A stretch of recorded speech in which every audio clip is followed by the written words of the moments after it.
ብሔርተኛ ሆነ ታገልክ ማለት ታጸናለህ ብቻ አይደለም፣ ልታጠፋም ትችላለህ። አሁን የሚመረመረው ብሔርተኝነት በመሻቱ በሚጓዝበት መንገድና በመዳረሻው በሚያመጣው ውጤት መሆን አለበት። ብሔርተኝነት ብዙ ቀጫጭን ፒላር ያለው ቢሆንም ዋናው መገለጫ ፒላሩ ግን ሶስት ነው።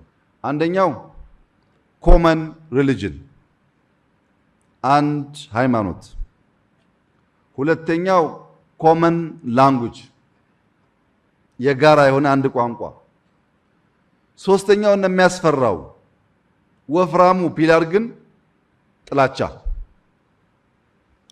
ነው። ሶስቱ ጉዳዮች በዛም በዚህ መሟላት እንደ ክራይቴሪያ ያስፈልጋሉ። ጥላቻ ከሌለበት ብቻውን አይነድም። የሚሰደብ የሚናቅ የሚገፋ ከሌለ ብቻውን አይሞቅም።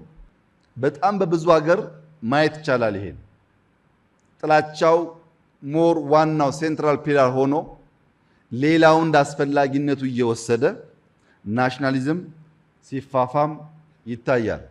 ብሔርተኝነት የሚቀነቀንበት መንገድ አንድ ቋንቋ እንናገርም አንድ ዘር አይደለንም በሚል ሳይሆን ጥላቻ መሰረት አድርጎ ለደህንነታችን ምንጭ እነሱ ናቸው፣ ለችግራችን ምንጭ እነሱ ናቸው፣ ለመራባችን ምንጭ እነሱ ናቸው በሚል በስቶሪ በኔጌቲቭ ኢንተራክሽን በስቶሪ በሚገነባ ጥላቻ አንድ ቋንቋ እየተናገሩ ወደ ተለያየ የብሔርተኝነት ጎራ ሊከፋፈሉ ይችላሉ። ብሔርተኝነት በጣም ብዙ አይነት ነው። ከ14 አይነት በላይ ብሔርተኝነቶች አሉ። የተወሰኑትን እናነሳቸዋለን።